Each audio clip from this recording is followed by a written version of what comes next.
Good afternoon, everyone.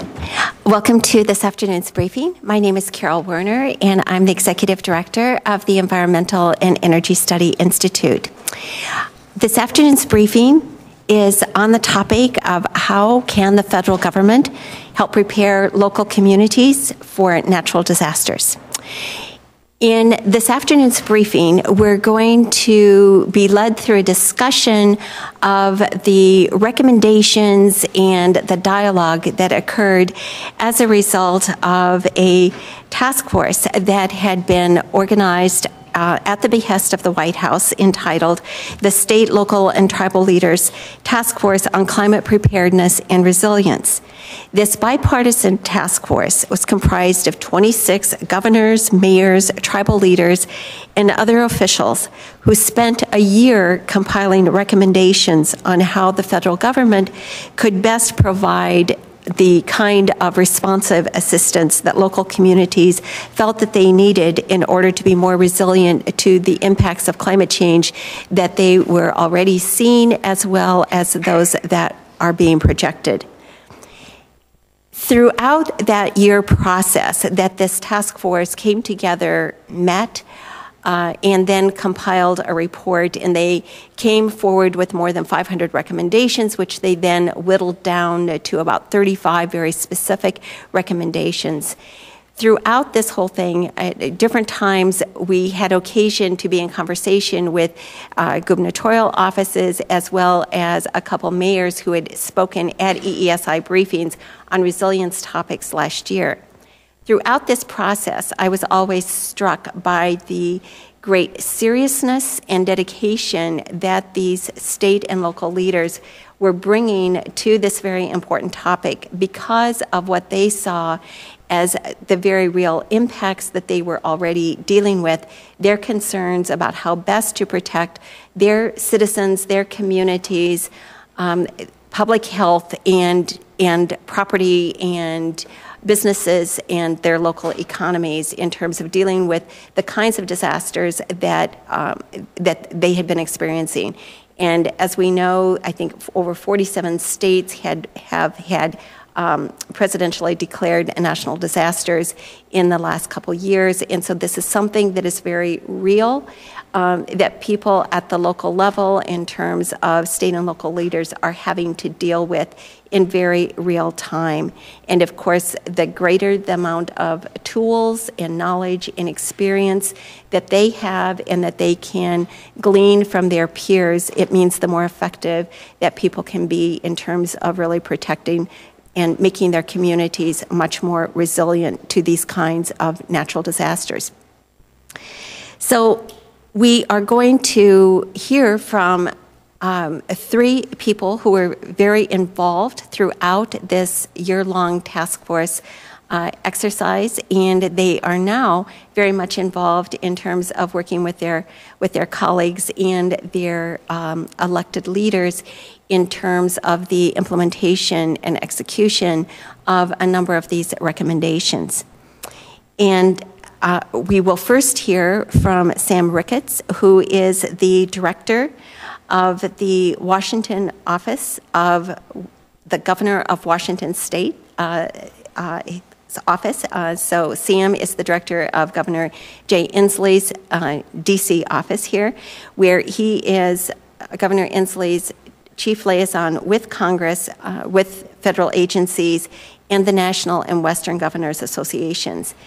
He advises the governor and Washington state agencies with regard to federal policy as it affects Washington state, and works on federal action for the governor's federal policy priorities.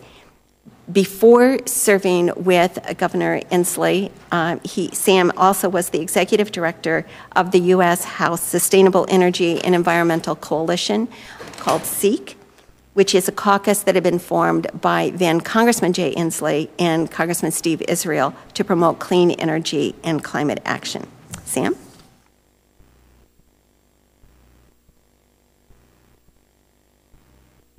Thank you very much, Carol, and good afternoon, everybody. Thanks, Carol, for putting on this event. Thanks for all for being here to discuss this important topic, and thanks to EESI for its always excellent work.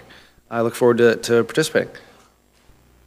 So just a quick note about myself and my work. I'm Governor Inslee's Washington, D.C. office guy. I'm the governor's federal-facing liaison out here based in Washington, D.C., handling federal affairs for the governor and for state government, sitting at the intersection of federal policy as it affects the state and vice versa. In this role, I participated as one of Governor Inslee's primary points on the climate task force that the president convened, and I'll say a word about that in a second. Quickly, a background on the White House Climate Task Force of the recommendations we're going to discuss today. The genesis of this came out of the president's climate action plan that he, of course, announced in the summer of 2013. Was to set up this task force. That led to a November 2013 executive order creating the task force, and that led into the selection of members in that fall in the first meeting, December 2013. As Carol mentioned, there were 26 members on the task force, 8 governors, 14 mayors, a couple of tribal officials and a couple of county officials from all over the country, all with varying degrees of varying perspectives on climate resilience, all with varying perspectives on how climate change is impacting their jurisdictions, but all with a very real appreciation for climate change being a reality and very much affecting their jurisdictions. It was a fascinating exercise. As Carol mentioned, it was a year-long deliberation. The officials met 4 different times, twice here in D.C., once in Iowa and once in L.A., and talked through a world of different recommendations and ideas they had for how the federal government could do a better job. The charter of the task force was to have these officials give direct recommendations to federal agencies on better ways they can promote investments, programs, regulations that better take into account resilience and help states and locals themselves better prepare for and build resilience to climate change. And as I mentioned, each of these jurisdictions is dealing with this. This wasn't an abstract or overly academic. I mean, it was certainly a comprehensive exercise, but it wasn't an abstract exercise. These are officials who are dealing with public safety, emergency preparedness, wildfire response, disease control, zoning laws, infrastructure vulnerabilities, and they're all already seeing climate change impact and have pretty serious costs in their jurisdictions. So they all come to the table and say, hey, we've got these costs we've got to deal with. We've got these outdated regulations we need to be more flexible to climate change. And it made for a very, very, very interesting series of discussions. And I think what ended up being a terrific worked product. As was mentioned, I think there was initially 500 recommendations that were boiled down into 35 concrete recommendations with some sub-recommendations under each. And those recommendations fit into 7 themes throughout the document and are organized under sort of 5 guiding principles that you'll see inculcated throughout each of them. I really encourage everyone to take a look at this. We're going to each of us talk about various elements of the recommendations that came out, but by and large, we're not going to get a chance to dive through the entire document, and I really do, for policymakers and for those here in D.C. and in the states and local government, to take a look at this document and what it can provide. I think that federal agencies are doing a very good job now working to implement these recommendations, but this is a policy roadmap, and I encourage all of you to take a deeper dive into these pieces. You could spend a lot of time with just each one of these recommendations, figuring out the various different ways that it can and should be implemented. A quickly word about climate change impacts in the Evergreen State, the state of Washington. We're already experiencing pretty serious and economically, environmentally devastating climate change impacts in the state of Washington. A few of them, these costs of which have already been projected to exceed about $10 billion a year to the state economy by 2020. A few of them, wildfires are becoming more devastating each fire season. Last year we had our worst wildfire in state history. Wildfires are anticipated to burn about twice as many acres as they do annually right now in the state of Washington by the 2020s, and maybe quadruple the acreage by the 2040s. I mean, it's pretty serious direct impacts from wildfires. Water supply and flooding. Washington State is interesting in that the state is bisected by the Cascade Mountains, and on the west side of the state, it's it's very wet. You all know about Seattle and rain. We're actually going to be seeing increasing precipitation on the west side of the state. So we're going to see increased flooding. We're already seeing increased flooding. We've already got communities who've been dealing with flooding for a long time. They're going to be seeing more of it. We're going to be seeing more mudslides. We're going to be seeing, you all recall a very serious and very devastating, very tragic mudslide last spring in Oso in Snohomish County, Washington. We're going to be seeing all sorts of issues that come with greater precipitation on the west side of the state, while on the east side of the state, traditionally the dry, arid side of the state, it's only going to get more so. The projected declines in Cascade snowpack are going to lead to water supply problems, and that could have, of course, that, as you've seen this year in California and Nevada, is having all sorts of impacts on agriculture, municipal water supply, and the like. Also, we've got a robust shellfish industry in the state of Washington. We've got a great coastline. We've got the country's first or second largest estuary, depending upon how you measure it, in Puget Sound. Our shellfish industry is responsible for about $270 million in economic activity in the state each year, and increasing acidity levels in our coastal waters are actually already having pretty significant impacts on our shellfish industry. We've had shellfish growers have to move oyster larvae growing operations out of the state. We had some relocate to Hawaii because in parts of Puget Sound, the oysters are not actually able to form their shells because the acidity levels are too high. I'm actually wearing an oyster shell on my lapel here today. That's a direct economic impact from climate change that we've got to start getting around. And ocean acidification is an issue that I think all three, or Washington and California certainly prioritized in their membership on the task force, and others did as well. Certainly, Washington State Governor Inslee feel we needed to take action on climate change, both on resilience, but also obviously on reducing the emissions the greenhouse gas emissions that are driving climate change. We've also had a history of leadership on resilience in the state. Our State Department of Ecology in 2012 published a comprehensive statewide strategy for oceans for climate change resilience. Our State Department of Transportation, using federal grant money, actually has conducted a statewide evaluation of vulnerabilities from climate change to our transportation assets. Our emergency management department has had eyes on this, and then a number of our local communities. City of Seattle has been a leader at the municipal level on climate resilience. So we came to this with a lot of background. Our intention was to share a lot of what we've done and what we know, what we've learned in our efforts with our sister states and cities, and also with the federal government to better shape federal policy. So bringing to the table a series of priorities. One, and I think, again, I just stated this, but I want to restate it. I think the first most important federal policy action that must be taken right now on climate change is to reduce the carbon pollution that is driving it. We can build all sorts of resilience capacity. We can adapt all we want. Ultimately, at the pace of emissions right now, we're not going to be able to adapt enough. We need to cut the thing off at the problem. So looking at ways to reduce carbon pollution while also looking at resilience is vitally important. And I know the governor and our team tried to focus also on ways that we could do both. There's a series of strategies that have dual benefits. You can, by building more distributed, cleaner energy systems, using combined heat and power, using solar, you can actually have a more resilient grid, like we saw in New York City and other parts of New Jersey when Superstorm Sandy came through. But you're building cleaner energy systems, which are not polluting as much.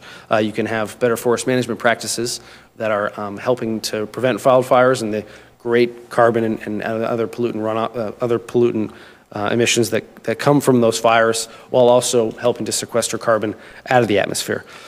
So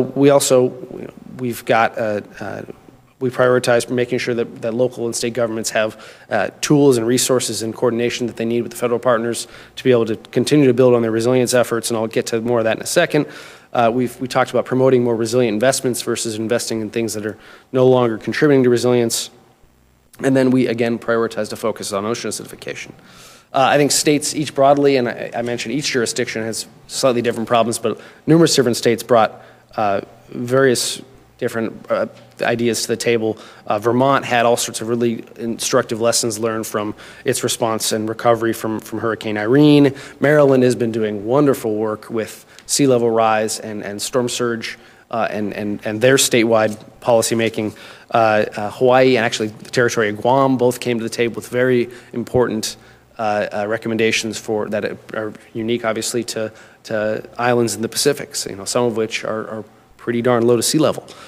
So again, getting specifically to the recommendations, I kind of want to go over these quickly and talk about some of the main principles, the overarching themes, and then some of the specifics and where agencies stand and where they're going next. And I know my colleagues will likely expand upon these as well. I get 5 overarching principles that are inculcated throughout this. 1, require consideration of climate risks and vulnerabilities in all federal policies and practices. Seems like a significant undertaking, and it is. Seems like it also should be common sense, and it is. So that is an overarching principle.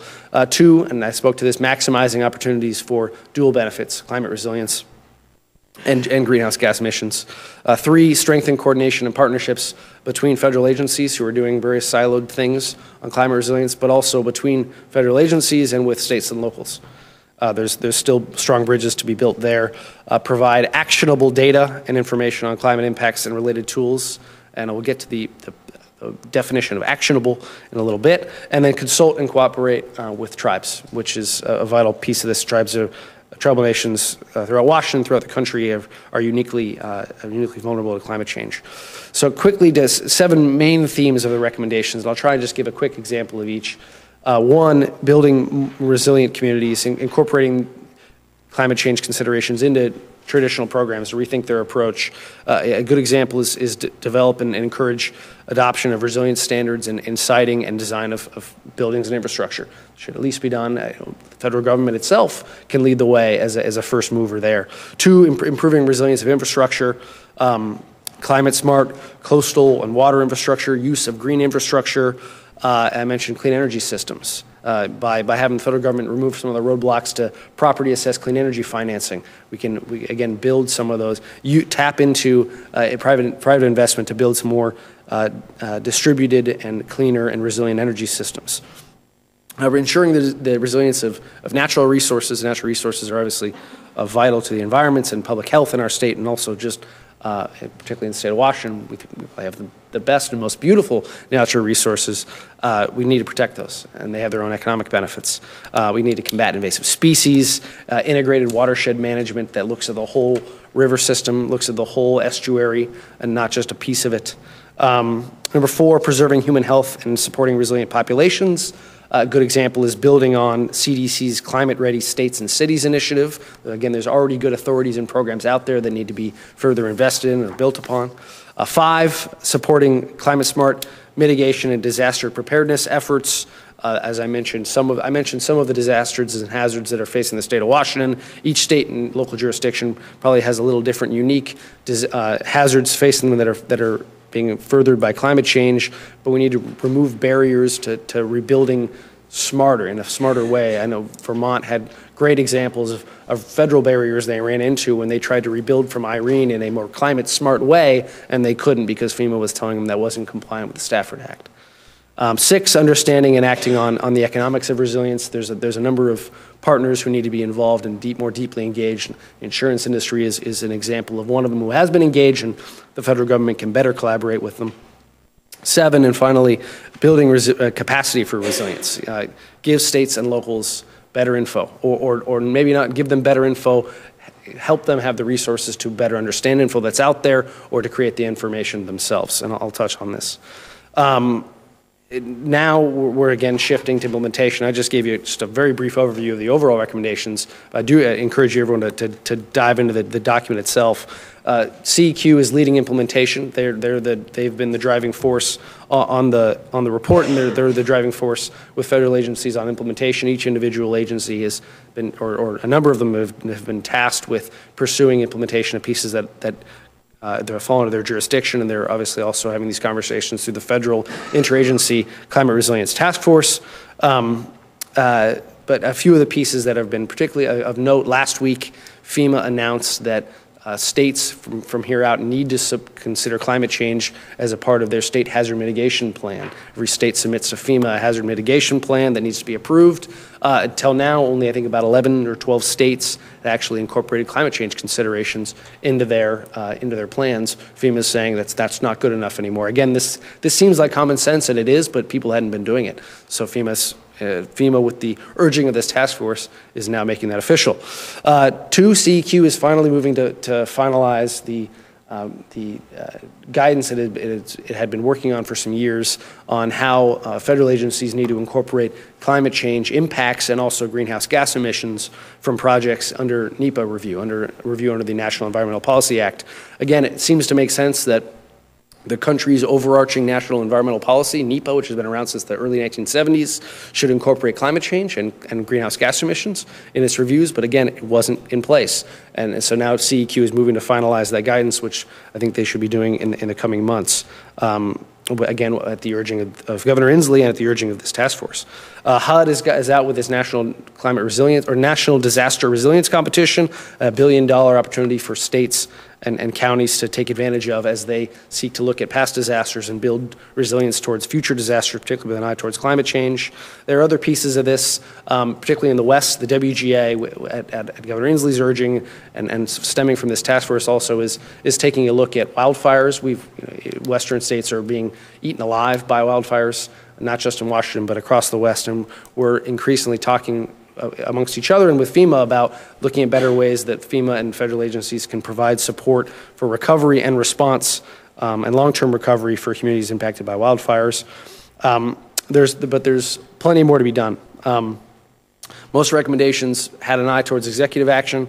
I think you can all appreciate why, but goodness knows there's plenty of work here. We are here in the Senate, and there's plenty of work that Congress can be doing. One thing is investment. A lot of the programs already exist, and they just need to be better funded. But Congress can play a vital role, again, in digging through this report and finding ways of furthering the work of the agencies or pushing agencies to do better on climate resilience. One key thing that I want to get to, and I mentioned we talk about actionable, is not rebuilding the wheel. And this was something that our team tried to bring to the table a lot through these conversations.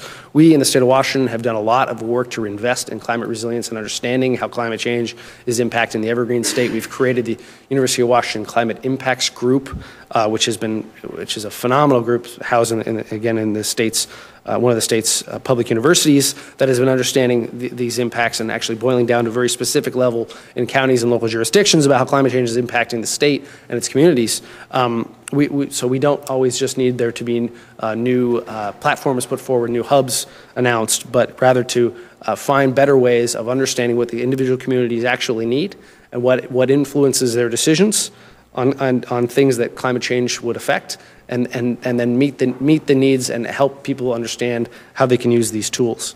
So what is actionable? And I think that's the point of the task force in this report is figuring out what local communities are actually going to need in order to build community resilience plans, or in order to simply make better decisions about how to site zones and how to prepare for climate change.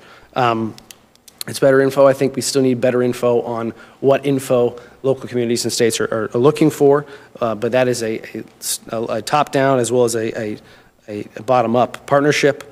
Again, looking at current authorities, there are a host of programs that are already out there that can be tweaked or worked better. The Stafford Act and FEMA, the Coastal Zone Management Act, that can be used or expanded upon to work to better address climate change. And then more education. We need to get out there. We need to be talking with, the federal government is a great liaison through each of its agencies of getting into the communities, of whether it's executive leadership of state agencies, of municipal agencies, of county agencies, and explaining, hey, this is the climate impacts that are coming to your region.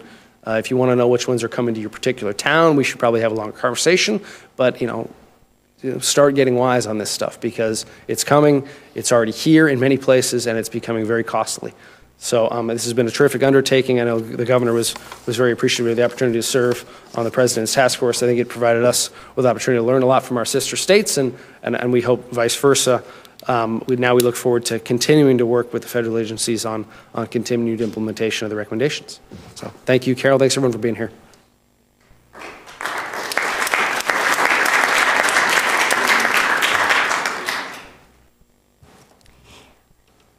We're now going to turn to Dr. Jennifer Jurado, who is the Director of Environmental Planning and Community Resilience for Broward County, Florida.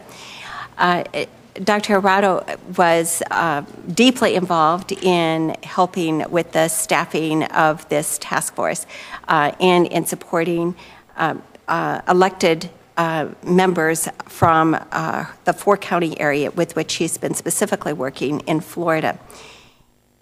Dr. Jurado is responsible for the development and administration of county-wide environmental programs and climate resiliency initiatives for Broward County, Florida specifically.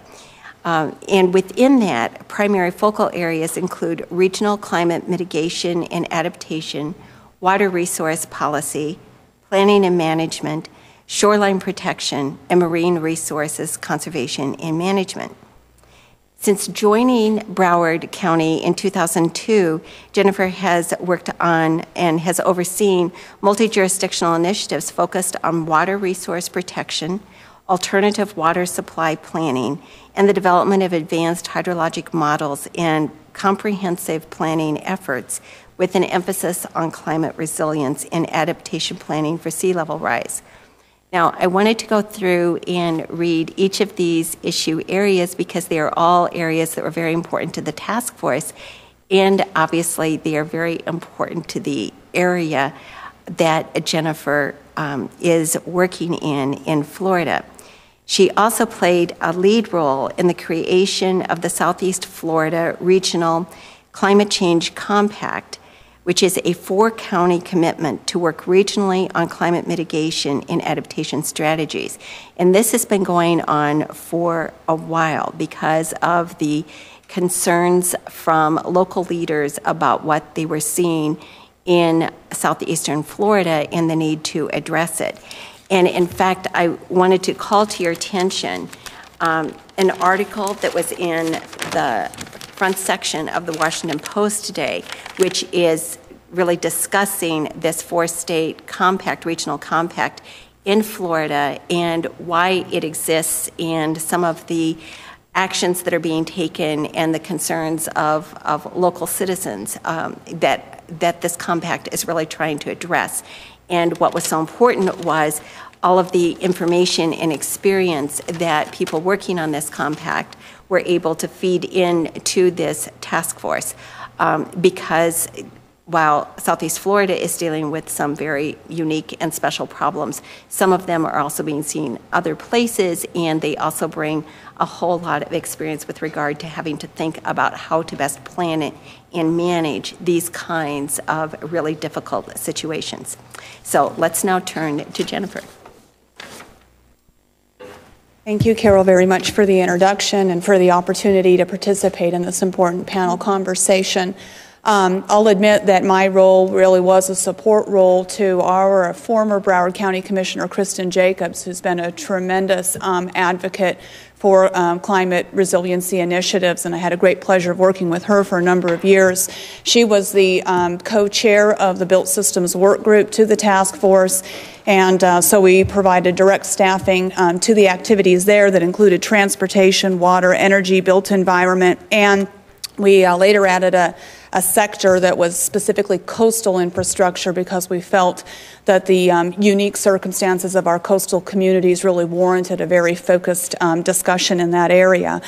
And we took significant ownership of that particular issue. But we also had the benefit of coming into the task force process, again, with many years of real active engagement and an acknowledgement of how difficult it had been to arrive at the point that we were. I think that collectively we feel as if we really have gained great advantage from federal partnerships and from regional collaborations that have allowed us to accelerate our planning process.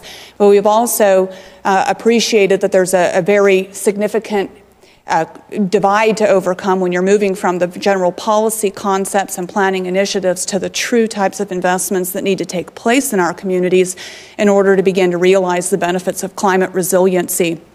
And so we had that perspective to share, and I think it was one that was also really well articulated by many of the members of the working group and task force itself, as we were all at kind of varying levels of readiness and really appreciating the very importance of federal leadership, particularly in communities where we may not have, in South Florida, we've got very strong engagement in Southeast Florida, but we may not have that same engagement at the state level, and thus the types of recommendations that would come from the task force report could end up providing very strong incentives and perhaps some baseline information that could begin to elevate all of our communities across our state and across our country, not just those that had had the advantage of early participation and action.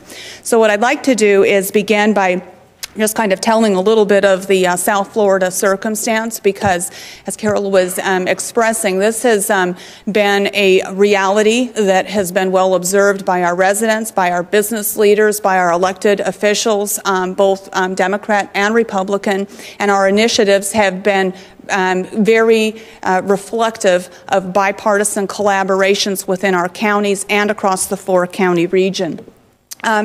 For a little bit of orientation, Broward County is just north of Miami, in Miami-Dade County. I know most tend to focus on the very southern tip of our state, but we're Broward in the middle of the two larger counties there.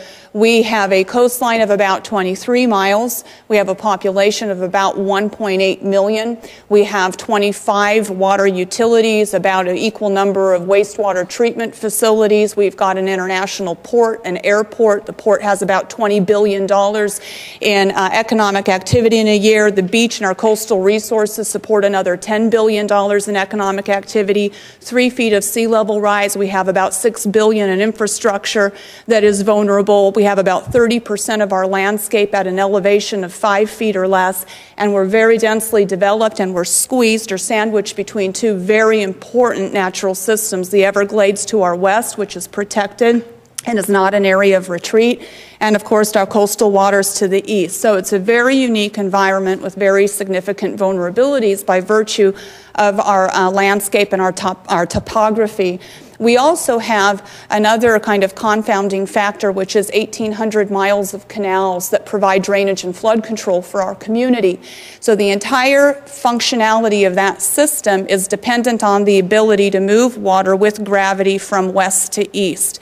And as sea level rises, we have the reduced capacity for discharges to the east. And that means that climate resilience and issues of sea level rise are not just isolated to the coastal fringe, but they translate across our entire community with very significant flood and water supply implications. And the other element that I would like to raise early as well is that it's not just a matter of sea level rise influences as we look at storm surge or overtopping of seawalls, and I'll share some of those pictures, but it's also about water coming up from beneath our feet. Because our geology is very porous, it's limestone. We don't have a granite or basalt, foundation that keeps seawater at bay. We're actually seeing rises in groundwater elevations in our coastal areas. We've seen more than a foot rise in groundwater elevation. And when you only have 5 feet of separation between your surface and your groundwater, that's your flood protection. So you're losing 20% of the flood protection with a foot of sea level or groundwater rise beneath our feet. And it has implications for water supplies. So I'll share with you some of these graphics. And I know that many have observed the images of high tide events, but you can truly see how dramatic this is. There is absolutely no distinction between a waterway and your roadway. This is the type of flooding that occurs multiple times a year for several days at a time. This last year, high tide events started early. We saw them in August, running all the way through December. This causes water to backflow into people's homes up through the sanitary sewer systems as there's a massive inflow in through the plumbing. There's massive inflow through stormwater infrastructure. Communities that are not immediately adjacent to waterways have the same vulnerabilities. We see backflow through for this type of stormwater infrastructure that's designed to move rainfall off the landscape. It ends up serving as a mechanism whereby tidal waters can flow inland. So this is saltwater flooding on a piece of property that is not waterfront. And we also have communities that can be several miles inland, as happened 2 years ago with a nominal rainfall event. They have no waterfront property within any usable distance, and yet they had massive flooding, 2 feet of standing standing water on their landscape as a result of a high tide because there was simply no movement in the stormwater infrastructure, and it all accumulated in these basins. So this interconnection of water management infrastructure is what keeps our community dry, but it's also what makes the community vulnerable under sea level rise. The issues also relate to extreme weather events. We get a lot of rainfall in South Florida, about 58 inches a year, but we can't hold it all. We're built out, we're flat, we don't have major reservoirs, we don't have the storage capacity, so flooding is a real issue. And increasingly we're seeing major events, 1 in 100-year events, 1 in 500-year events. Last year we had 2 1 in 1,000-year rainfall events in the state of Florida. One was in Palm Beach County, 14 inches of rain in 3 hours. People, loss of life with drowning. We had, in the Palm Beach example, it was 22 inches of rain in a day. And obviously that's, it's about a fifth of the rainfall that we would generally receive in the entire year, and it can't be used. Where we don't have adequate pumps to move 18 inches of rain in a day, we have had standing flooding, as in the picture on the left, 2 weeks that this community looked like that. And in the city of Hollywood, this picture, this was flooding overnight. People went in to their girlfriend's home for a book reading club, and they came out and their cars had washed down the street. And these are happening increasingly during the dry season when it's not supposed to be raining. And this is more characteristic of the type of condition you'd expect in a tropical storm. We're also seeing increased impacts to infrastructure. South Florida did not have a direct hit from Sandy, but the onshore prevailing winds coupled with extreme high tide eroded the beaches, so we didn't have any buffer when the next winter storm came through that consisted of onshore winds and high tide, and overnight we had 4 blocks of A1A, which is an emergency evacuation route, collapse, and the restoration of this project was about $24 million, just 4 blocks. And we did end up building back with resiliency. We raised the road, we pushed the road back, we reduced the number of lanes, we created additional buffers, we put in beach dunes, all of the necessary elements of resiliency when you're trying to maintain an emergency evacuation route, but it really did underscore the type of impacts that we see with rising seas. And we've experienced about 9 inches of sea level rise in South Florida in the last 90 years. This next picture shows an issue that relates to water supply, and this is something that many individuals are not cognizant of regularly because miraculously water just arrives at our homes. But in Broward County, we have a severe issue relating to saltwater intrusion. Many will argue, well, that's because you've overutilized the resource, but it's really not the case. I mean, clearly there are significant water demands that have contributed to that over the time, but our withdrawals from the aquifer have been capped since 2006. We have partnered with the USGS in very advanced hydrologic modeling to ascertain the amount of saltwater intrusion that's attributed to sea level rise. It's accelerated the movement by about a factor of 2. And based upon the unified sea level rise projection that we've collectively agreed to use in our region for planning purposes, we anticipate that we will lose about 35 million gallons per day of water supply capacity by about 2060. That's about 40% of our coastal capacity, and that's important because all of the treatment facilities associated with that water supply, they're adjacent to the sources. So this type of issue requires it's between $300 and $400 million to rectify if we're able to count on the same water source being available. If we're moving to alternative water supplies, it's quite a bit more costly.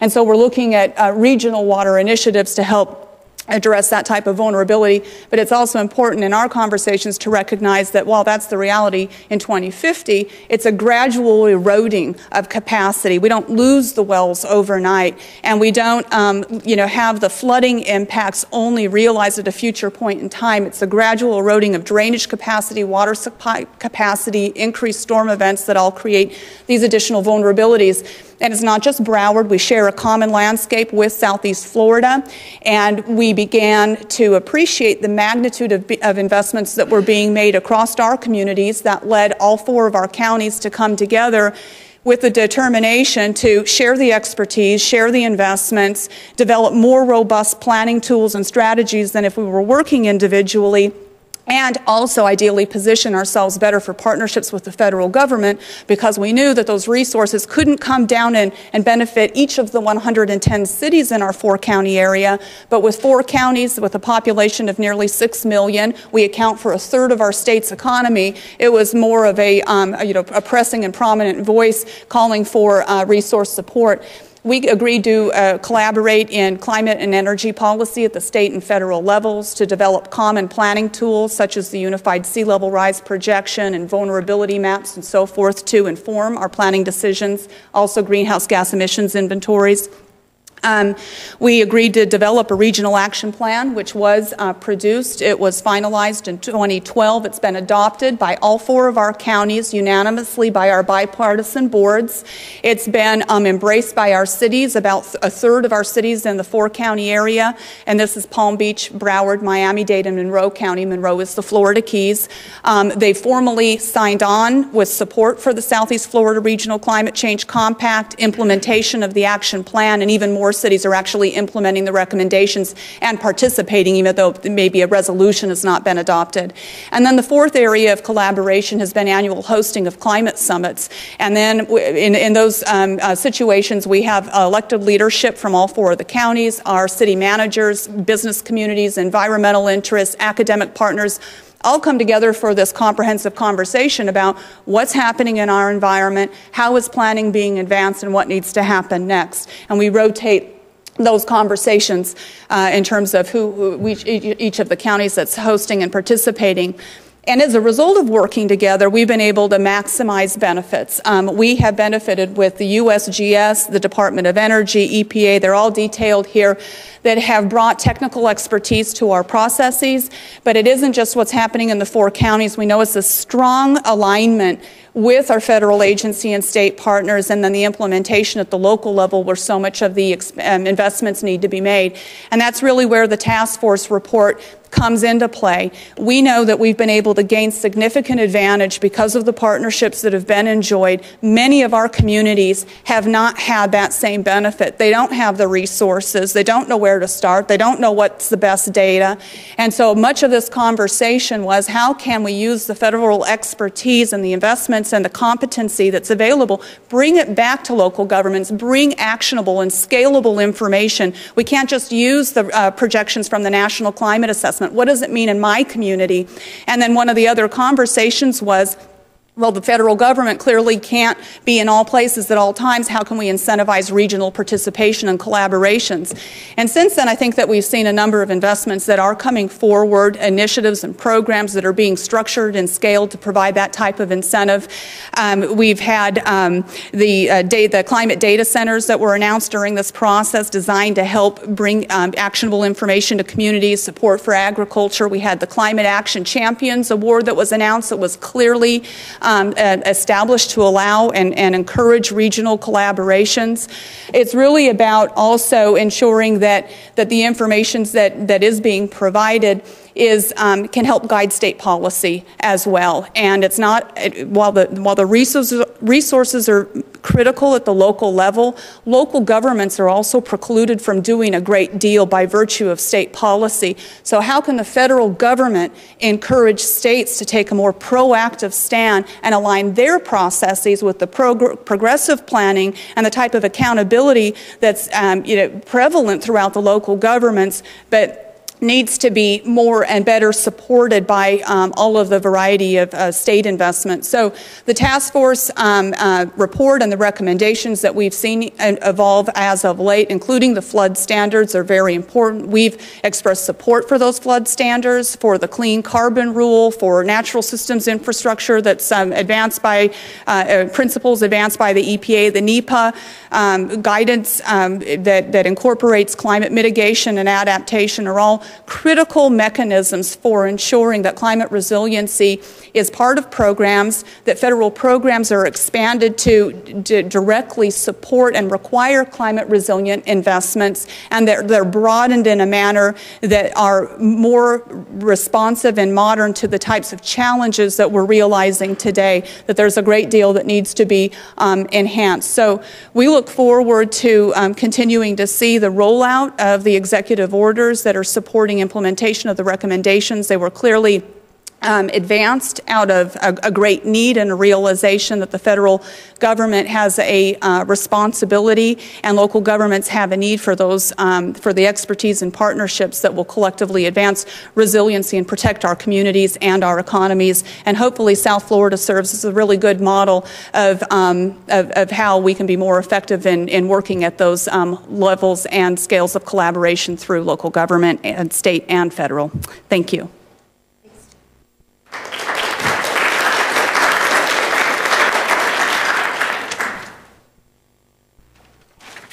And I don't know about you, but I'm glad you're there working on all of this, because that situation looks already very, very overwhelming in terms of the challenges that are having to be dealt with by local communities and their leadership.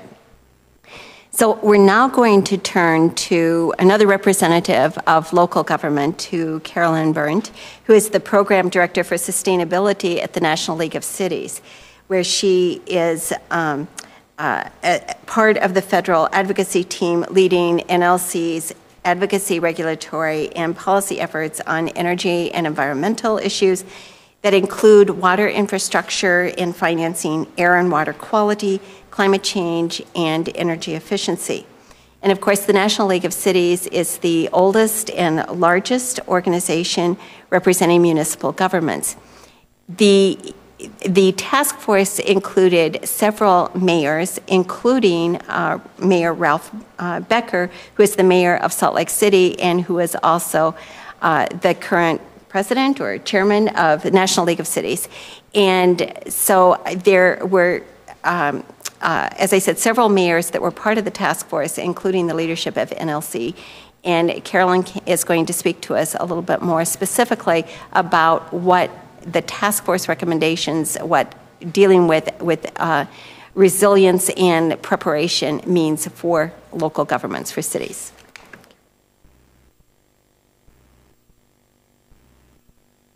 Thanks, Carol, and happy to be here today, and thank you all for joining us. Yes, as Carol mentioned, NLC works, we serve as a resource and advocate for about 19,000 cities and towns. We work through 49 state municipal leagues, and representing really about 218 million Americans. Sustainability is one of the key issues for NLC, both in federal advocacy and in our research team.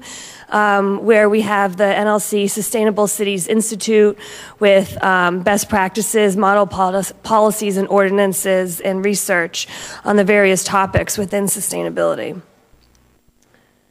Really, as we've heard, local governments are seeing the effects of climate change and extreme weather, and they're taking action. And of course, there are regional differences to the impacts. Here you have the two extremes on water quality and supply. We know climate change will exacerbate existing water challenges and create new challenges for local governments and communities. Local governments are leading the way on energy efficiency, sustainable infrastructure, water management. Really need the federal support to amplify these programs, and that's where the recommendations come in. Specifically, I think broadly, local governments are looking for help with capacity building, help with regional coordination and planning, disaster planning and response, and resources and tools and data to help with vulnerability assessments, decision making, developing and implementing long-term mitigation, adaptation, resilience plans.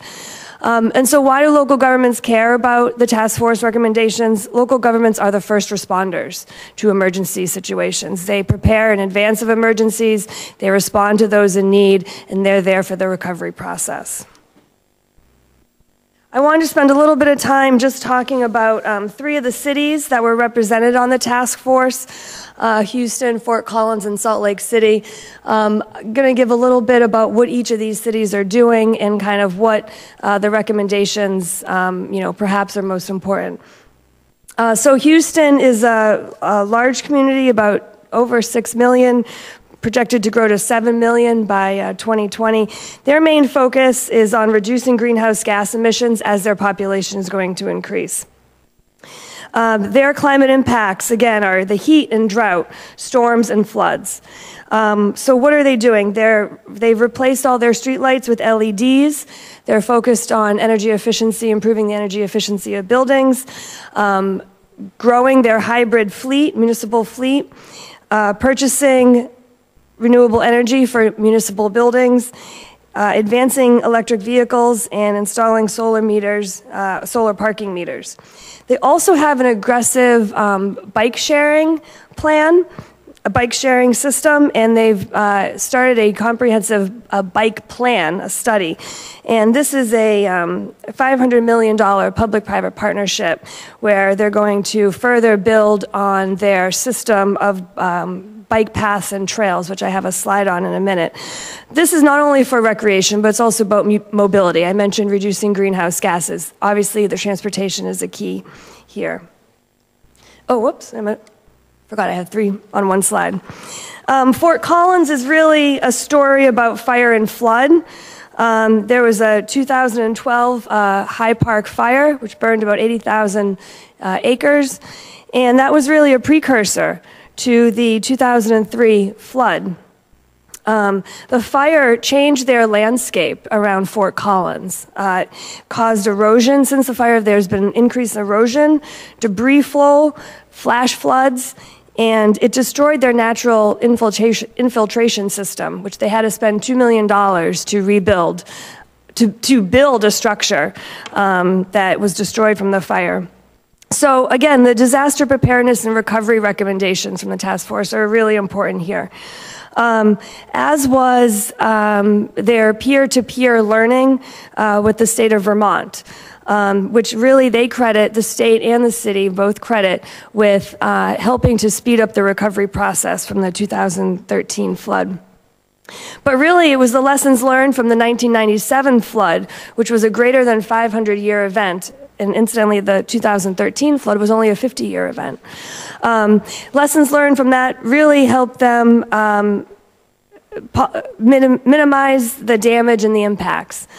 And also, building on that, a recommendation in the task force report on the resilience corps, which would help smaller communities build capacity, both before, during, and after emergencies, providing on-the-ground support and technical assistance. You may have seen in the news recently that Fort Collins this month adopted an aggressive climate action plan to reduce greenhouse gas emissions by 80% by 2030, which is a full 20 years ahead of the other communities that are by hoping to reduce greenhouse gas emissions by that much by 2050. They don't exactly know how they're going to get there. I think there's a lot of technological advances that need to happen, but it's more than just a partnership with their utility. It's a community-wide effort. And then finally, Salt Lake City, as Carol mentioned, Mayor Becker is our president this year of National League of Cities, and he's been really engaged both in his community, very active in his community on these issues, and for NLC. There haven't been any major climate disasters in Salt Lake City, but nonetheless, they are doing vulnerability assessments and strengthening their emergency planning and response. This will reduce the risk to their citizens and minimize costs for any future events. So again, the pre-disaster training and response and recovery are essential. Information from the federal government and data on flood hazard maps, wildfire risks, erosion hazards are all critical. And they've also highlighted as key recommendation the value in considering the true economic costs in future climate risks in their decision-making process. So taking into account the long-term benefits, not just the short-term costs. And this is true for them at the city level and also at the federal level. And I think this was mentioned before, but the federal grants and programs considering climate change is an important step.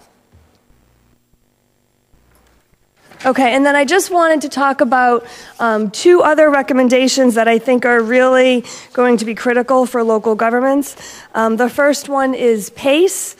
Allowing policies, reforming policies to allow Fannie and Freddie to accept mortgages with PACE loans. I think this would be a game changer for cities, a game changer for energy efficiency, renewable energy. We know commercial PACE projects are thriving across the country. I think there's 13 states with active programs.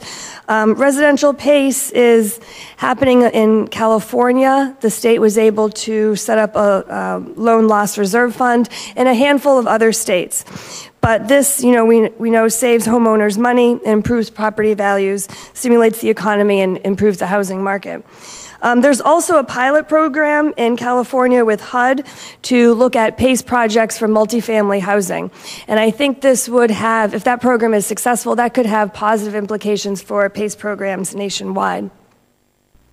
And then the other recommendation I just want to highlight quickly is that of green infrastructure, supporting green infrastructure, incentivizing green infrastructure.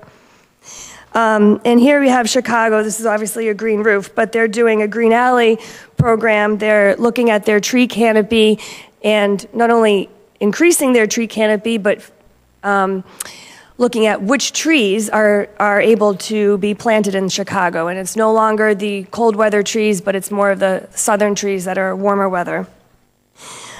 This has dual benefits, again, mitigating effects of increasing temperatures, stormwater management, increasing energy efficiency, and lowering energy costs. And here's another green infrastructure project in Houston, a large-scale project. The Houston Byways, the Bayou Greenways Initiative is, again, $220 million public-private partnership to add 1,500 acres of new green space and 150 miles of trails to add to their 540 miles of existing bike trails. This is also a quality of life project. They did a benefits study and found the total measurable annual benefits of about $117 million, and not including all the benefits that you can't readily calculate. But again, Houston's focused on air and water quality and reducing flooding and stimulating the economy, all through the green infrastructure project here. This is just another city, Eugene, Oregon, where there's a fire and flood push and pull. Again, hazard mitigation, planning, disaster preparedness, emergency response, and vulnerability assessments, all looking at the climate risk to the community. Okay, so cities can lead, cities will lead. Whether you're, this is kind of our theme as we're looking forward to the UN negotiations in Paris on the climate talk. Cities will be at the center of the stage in this negotiations. We sent a delegation to Stockholm 6 years ago, and it was really all about the national governments. But this year, what we're seeing is that local governments are at the center stage. So what NLC is doing with partners is pulling together all of these local stories in hopes that demonstrating that there's a collective commitment to addressing climate change. I do have recommendations. The administration is taking positive steps to implement the recommendations of the task force. We expect and hope to see more in the next 2 years, but there are important roles for Congress as well.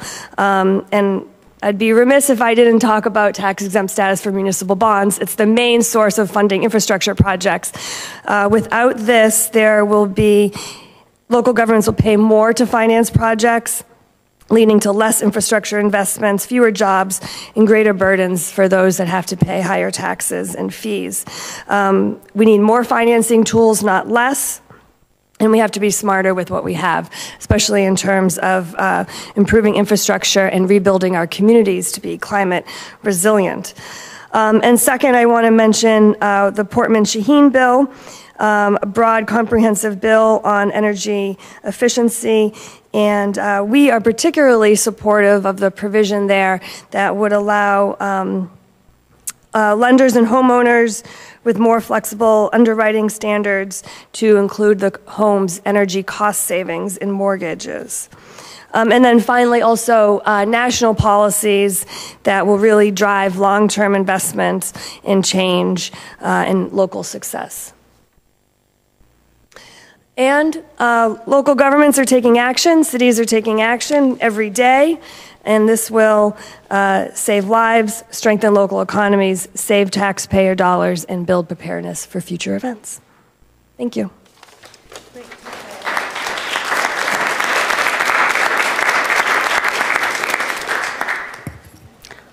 All right, so does anyone have any questions or comments for our presenters this afternoon? Okay, and please identify yourself, too, Terry. Thanks. Terry Hill with the Passive House Institute. Is there any discussion about deep energy retrofits in any of these discussions? Deep energy efficiency retrofits. Carolyn, do you know in terms of any particular city action on that front?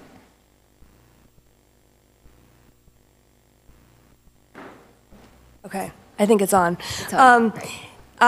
Yes, I mean, I think cities are doing that as part of, looking at their building stock, existing building stock, whether it's homes and commercial properties.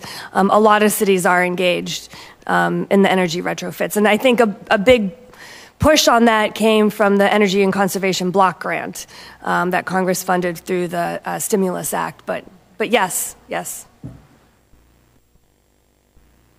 And just from the state level as well, certainly Washington State and a number of other states have pretty, I think as you know, pretty comprehensive and pretty significant energy efficiency retrofit programs throughout states. I mean, one of the things we tried to highlight through the task force recommendations was building more efficient energy systems and taking less load off of centralized systems and power plants that are vulnerable to cold weather snaps, to extreme weather events. Do function as a good pathway towards resilience in addition to building out clean energy resources. If that can partly answer your question. From South Florida, I would just share that we really struggle with energy issues. We're very supportive and progressive, I think. We've adopted renewable energy goals as our communities. We've supported PACE. We have many cities and counties that are participating in PACE despite the difficulties of the current FHFA position. But we see challenges in the Florida Supreme Court with respect to PACE, in large part because of the federal position. In addition, we've had energy efficiency standards eliminated by our Public Services Commission for our large energy utilities, and we've also had rebates for solar initiatives eliminated both through the state program, and we're in the final year of those that are being offered at the utilities, and feed-in tariffs have been eliminated in some areas also. So again, standards that can be and incentives that are advanced at the federal level that will broaden opportunities, create opportunities and some flexibility for local communities that are ready to lead would be very attractive, but we're very hamstrung by state energy policy in our state.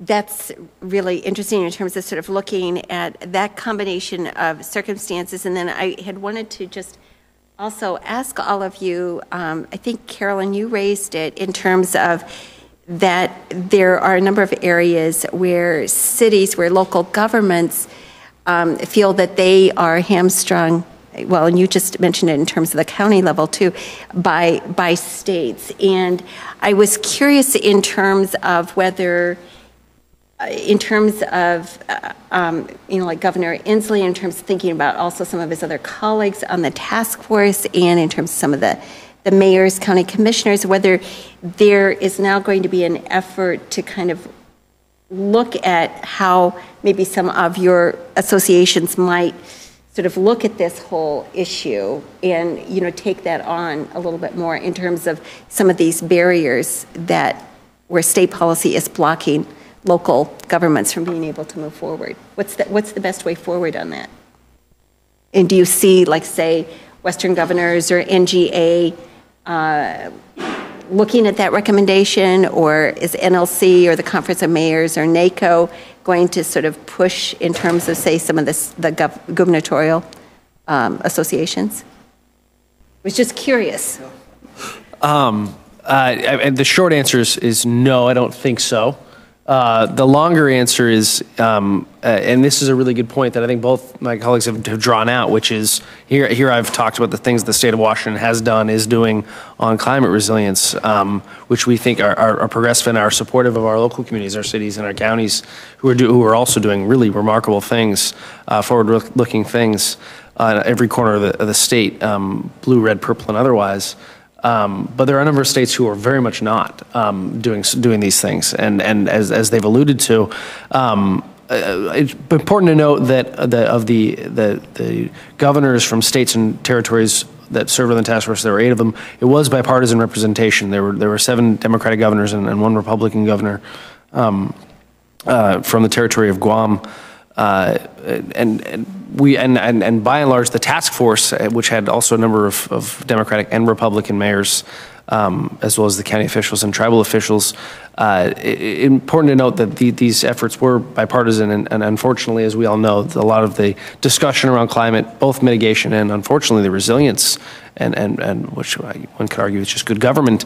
Unfortunately, even the resilience has waded into the partisan discussion. So I know that there have been for instance, the NGA has been, and this is not to disparage the NGA whatsoever, they have been very involved in understanding what these recommendations were, and we have helped to try and disseminate the information to our colleagues.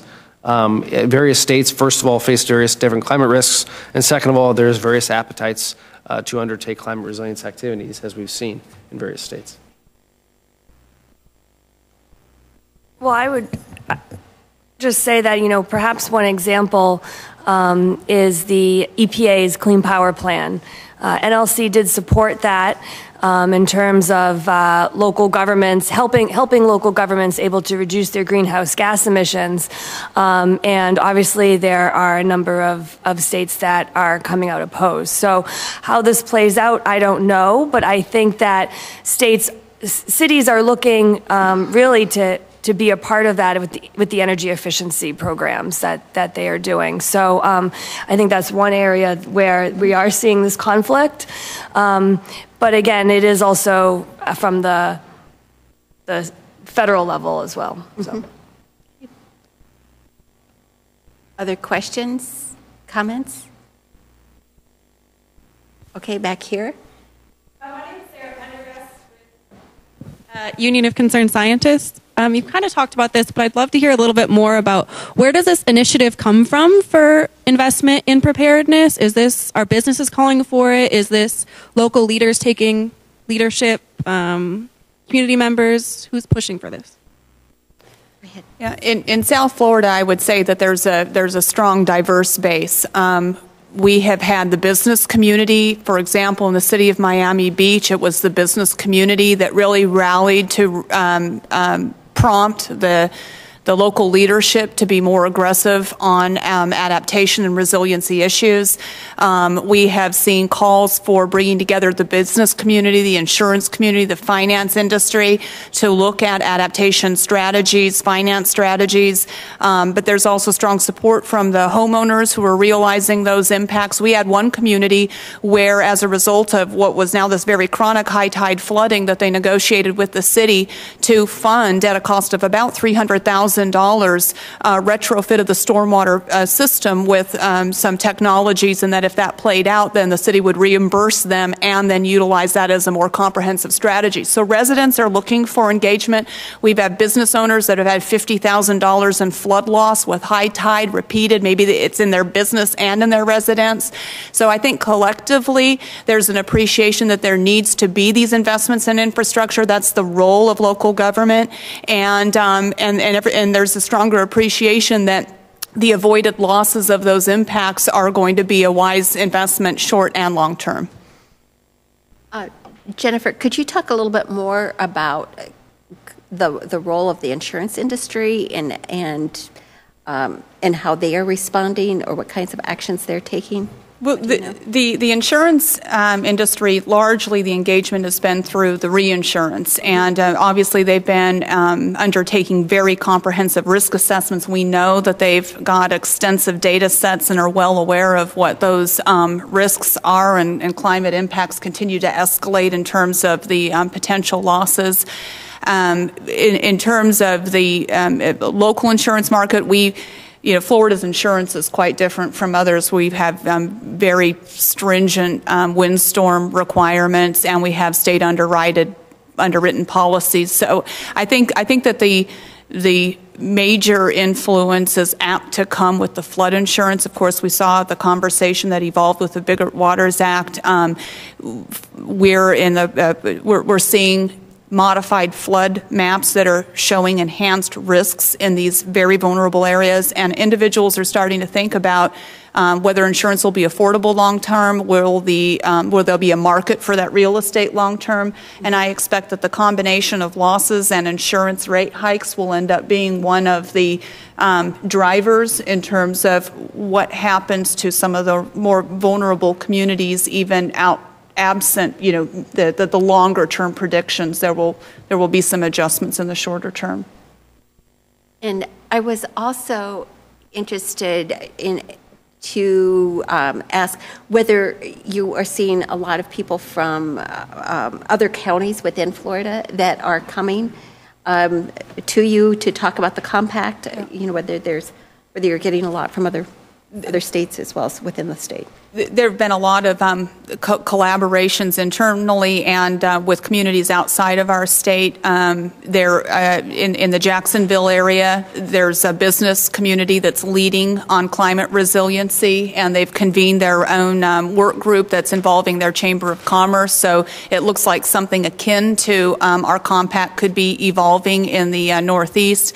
In the Tampa area, there seem to be conversations too about organizing regionally, and we've participated in a lot of conversations with communities nationwide that are many are also looking at regional collaborations, but they have different structures based upon their own geography and governance structures, and so I think that it's increasingly becoming evident that the challenges are too great to undertake individually, and there's a great deal of virtue that comes in sharing information, sharing experts. We don't have to replicate the same technical team across all the counties. We can share staffing, and there's an acceleration in process that comes. We have more robust work products. There's a greater tendency to be able to piggyback on the work products of others, and it's really allowed, and others I think have seen that there's an acceleration that comes in planning and being able to also garner community support when you bring forward ideas that are reflective of a very much larger geographic area and political commitment. Great. Any other questions or comments? Okay, go ahead, Terry.